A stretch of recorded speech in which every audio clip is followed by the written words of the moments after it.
E aí, quem quer começar falando sobre os seus sentimentos e impressões sobre o documentário? Posso começar dizendo que eu quase chorei, Sim. que parece um mundo muito distante, uma coisa muito longe da gente, e que acho que é o sonho de muitos professores, mas que ao mesmo tempo tem toda aquela história de. Eu vou me aprofundar mais na ideia do que no próprio. Em si. Uhum. É isso.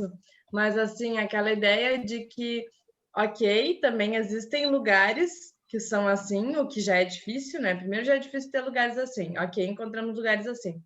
E depois é difícil encontrar as pessoas que também queiram lugares assim, tanto professores e depois ali quantos alunos, né? Que eles falaram que muitos deixavam de participar, que não gostavam. Daí eu ficava, meu Deus, mas como é que pode não gostar? Quando eu comecei vendo ali nos primeiros minutos, que tipo, era tudo meio livre, assim, não tem aquele cronograma, aquela coisa, né? Aí eu fiquei, mas será que é possível mesmo aprender assim? E daí eu fiquei tentando relacionar com a nossa aula, assim, de uma certa maneira, né? Que, se, ok, é só uma hora, porque eu sempre penso em questão de lugar, enfim. Tipo, tá, a nossa é uma hora e é uma aula de balé, ok. Daí eu fui pensando na possibilidade, tá, mas será que é uma hora de matemática, não podia ser assim, ou, né, por mais que sejam nas grades curriculares, e ali depois ele falou, não tem, às vezes não tem tempo, né, tu não tem tempo de parar, conversar com as crianças para resolucionar um problema, e aí esse ano que passou presencial, no outro, 2019, foi o ano que eu comecei a fazer isso, né? Então eu parei toda a minha aula, conversei com elas que tinha acontecido uma coisa assim de bater também. E aí eu disse, a gente não está perdendo tempo, né? A gente está ganhando muito tempo para depois daquilo ali. Então talvez se não fosse tão caixinha assim, né, que a gente sempre falou, né? No colégio, no ensino médio, tá bem, foi 2 períodos de português, agora fecha essa caixinha e abre só de matemática, de português fica de um lado, matemática do outro, e ninguém se liga, ninguém se fala, ninguém se comunica. Mas foi bem interessante, assim. Eu acho que eu sou um pouco mais pessimista. E eu, ao vendo o documentário, todo o tempo eu ficava pensando assim que isso é um ponto fora da curva. Eu não consigo acreditar que isso teria como fazer no Brasil inteiro. Agora a nossa rede básica de educação vai ser. Eu sou meio pessimista, assim. Não, eu acho lindo, acho lindo, né? Ver as crianças, meu Deus do céu, sendo quem elas são, fazendo como elas querem, acho lindo. Mas eu não sei o quanto isso é viável em larga escala, e a gente sabe que no Brasil é em larguíssima escala, né? A gente teria que fazer muitas escolas. E aí eu fico pensando mais no meio termo da coisa. Ok, acho que o sistema como está agora não dá, mas eu olho para esse documentário e eu fico tipo, nos meus sonhos, né? Só. Então eu fico mais pensando no meio termo da coisa. Só uma frase que me chama muita atenção. Logo no início, um cara fala assim, a gente quer que a escola seja tão prazerosa que as pessoas nos cobrem a escola no sábado, no domingo, nos feriados. E eu fiquei, nunca? Mas dá para fazer isso? Não, mas não dá. A gente não quer ir para a escola. O Colégio Tiradentes tem um público muito diferente de uma escola pública, né? Por mais que seja uma escola pública, tem um público muito diferente. E aí eu fico pensando, no Tiradentes eu consigo ver, tá, óbvio, porque era um colégio militar, não dava. Mas com o público do Tiradentes eu consigo ver uma coisa parecida com aquilo sendo feito. Porque eu acho que já tem toda uma cultura de vir de casa, de querer estudar, de querer aprender, de ter tempo para isso. 100% das pessoas do Tiradentes, tudo que tinham que fazer no ensino médio era ir pro Tiradentes, entendeu?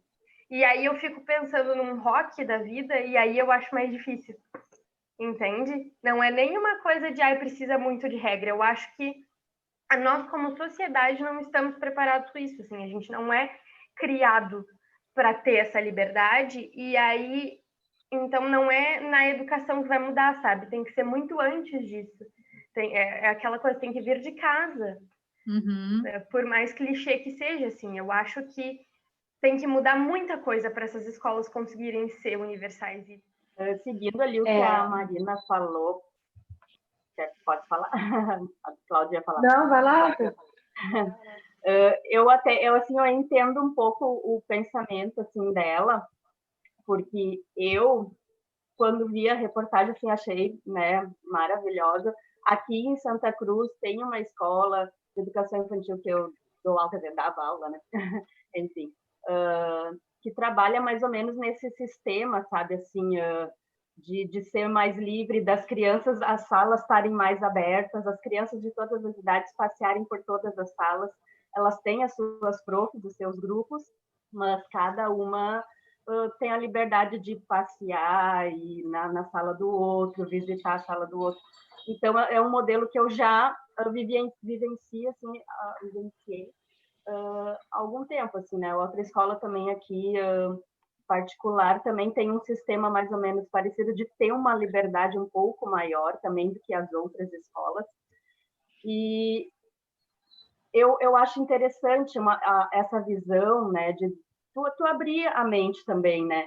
Mas, ao mesmo tempo, eu entendo a Marina no que ela falou, porque, assim, eu também sou de uma geração que foi, né, naquela coisa regrada. Eu, quando comecei a estudar criança, né, eu já sou um pouquinho mais velha, acho que eu sou a mais velha de vocês, e eu estudava em colégio, aqui era um colégio de freiras, então eu estudei e comecei a estudar nesse colégio de freiras, então era uma coisa muito regradinha, muito certinha também, né? Não era militar, mas era uma questão assim regrada também, né? Agora esse colégio já não tem mais, agora é uma faculdade, né, no local. Mas, enfim, eu quero dizer que a gente foi criada num sistema de copiar, né? Eu estudava, eu decorava, meu Deus, eu passava lendo o texto, decorando o texto para fazer a prova, porque eu sabia o texto decorzinho. Mas eu não, tu entende? Eu decorava, porque eu tinha que fazer a prova e ganhar sempre nota máxima. Mas eu acho que eu nunca tive aquela capacidade que hoje as crianças têm de pensar, porque eu decorava, entende? E aí essa evolução foi chegando e eu fui crescendo e fui evoluindo e fui vendo, não, eu preciso pensar também, é diferente do sistema que quando eu era criança, né? E as coisas vão mudando, e eu acho que é difícil, sim,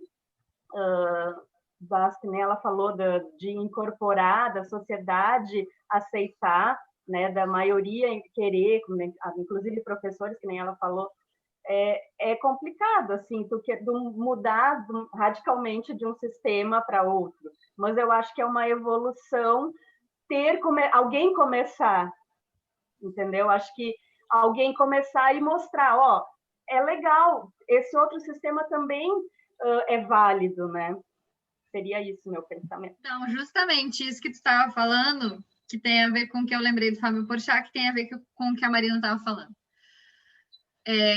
Ele diz assim, que a gente é muito egoísta, né? A gente só pensa no planeta enquanto a gente está no planeta.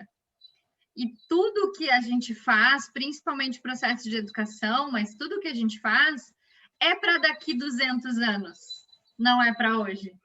Então, essas escolas que estão se criando agora, elas são para a gente ter um sistema educacional assim, utópico, como a gente acha bonito, para daqui uns 200 anos, né? Só que a gente precisa começar. E aí a gente tem que pensar no mundo, que o mundo continua, né? A gente não é o mundo, né? Então, isso é muito legal. Assistam a entrevista, está muito boa dele, e eu acho que é muito isso, né? Quem é muito sonhador, principalmente na educação, tem que estar preparado para, de repente, nem deixar um legado. Tu não vai deixar um negócio no teu tempo, tu vai deixar um negócio num outro tempo.